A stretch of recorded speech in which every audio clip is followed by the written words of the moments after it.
Beloved listeners, thank you for being here. Thank you for choosing a moment of calm in a world that keeps trying to hurry you. It means something when a person pauses long enough to reflect, to think, to listen. It means you are searching for growth. Not the loud, flashy kind, but the quiet kind that changes the direction of a life. I speak to you with humility, as someone who has taken many wrong turns, paid many prices, and learned that wisdom comes slowly, but only to those willing to sit with truth long enough to absorb it. Today, we speak about turning discipline into lifestyle, and I want to begin with something most people never want to hear: motivation is unreliable. It flickers, it fades, it bends under pressure. It arrives like a warm breeze, lifts your spirit for a moment, then disappears the second life places real weight in your hands. People keep waiting for motivation like it's a train scheduled to arrive at the perfect time. But motivation is not transportation. It is a mood, and moods are notoriously unfaithful. If you want a life built on solid ground, you cannot rely on motivation. What you truly need is discipline, steady, unromantic, predictable discipline. But even that is misunderstood.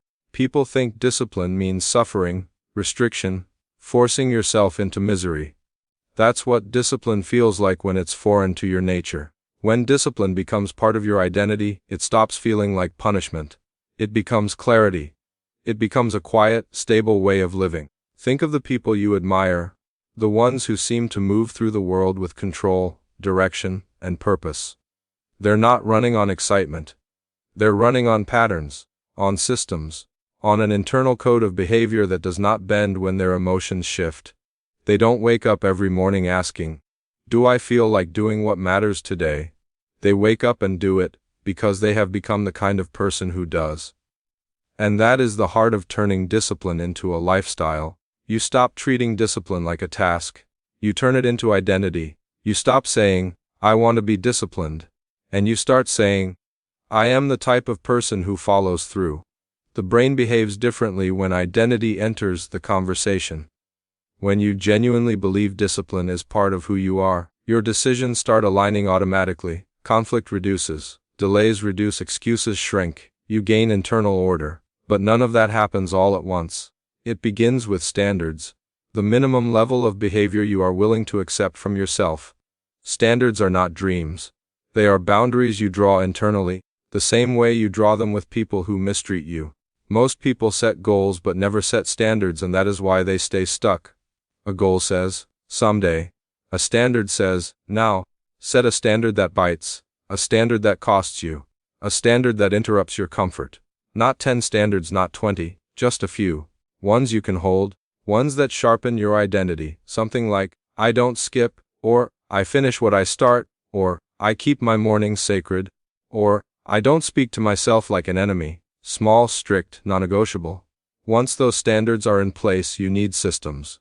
Systems are the practical scaffolding that removes decision fatigue. Systems make discipline easier by reducing friction. Think of them as invisible rails that guide you through the day. You don't want to rely on willpower. Willpower is a battery that drains quickly. Systems are wiring. They keep the energy flowing regardless of your mood. A person with discipline does not rely on bursts of inspiration. They rely on routines so simple, so structured, that skipping them would feel like driving against traffic. This is how you slowly detach behavior from emotion. This is how you make actions consistent even when life becomes turbulent. I've seen this in investing for decades. When markets crash, beginners panic. Experienced investors don't rely on emotional reactions. They rely on rules they set long before chaos arrived. The rules carry the weight when emotions are unreliable. The same principle saves you in life. Build routines that activate without needing permission from your moods. Discipline becomes lifestyle when routines become reflex. And yet, we must address the truth that most people never want to face. Discipline is always uncomfortable in the beginning. There is no version of personal growth that does not feel like friction. We are creatures built for habit, and changing habit feels like tearing out old wiring and replacing it with new connections. It will be slow. It will be tedious. You will resist yourself. That resistance is not failure. It is simply your old identity struggling to maintain power.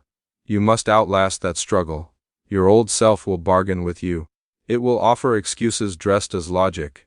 It will tell you that tomorrow is better, that conditions aren't right yet, that you need more motivation, more clarity, more energy. Do not negotiate. The old self has nothing new to offer you except repetition of the past.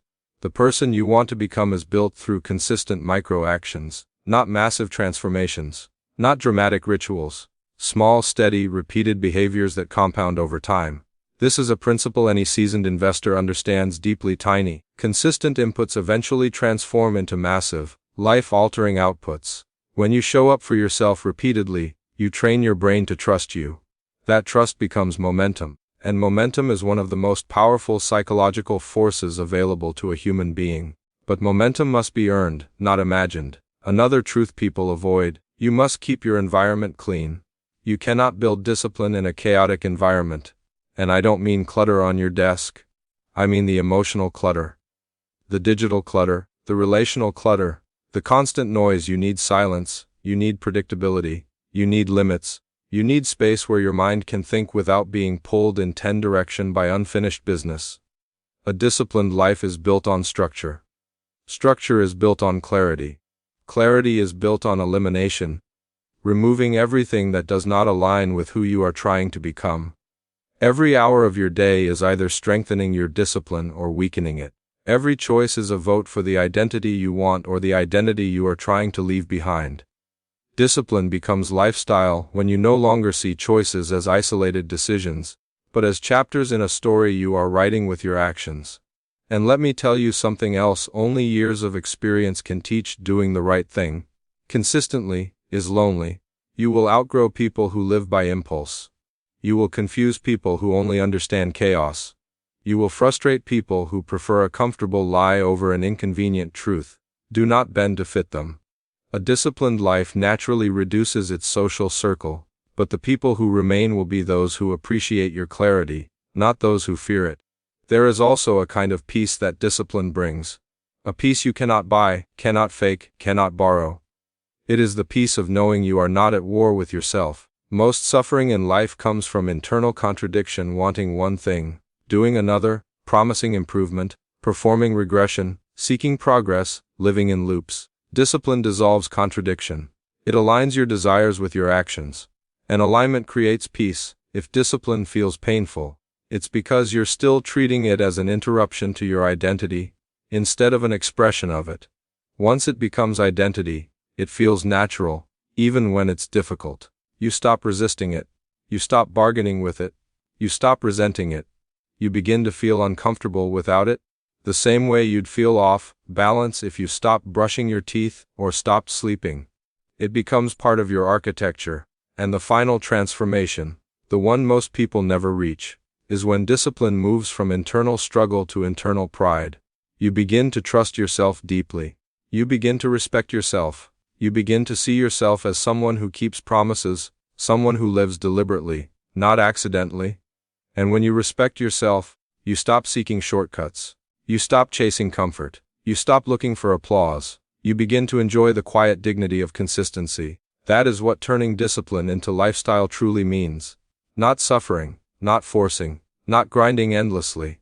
It means shaping yourself into someone who does what matters, regardless of mood or circumstance. Someone who is steady in a world of volatility. Someone who has built internal order in a world of external chaos. If you take one idea from all these words, let it be this: discipline is not something you practice. It is something you become.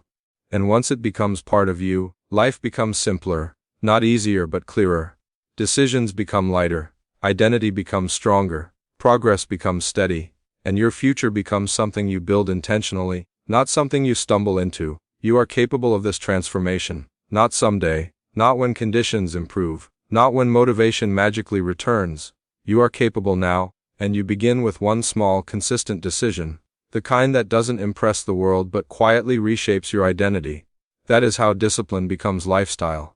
Slowly, firmly, permanently.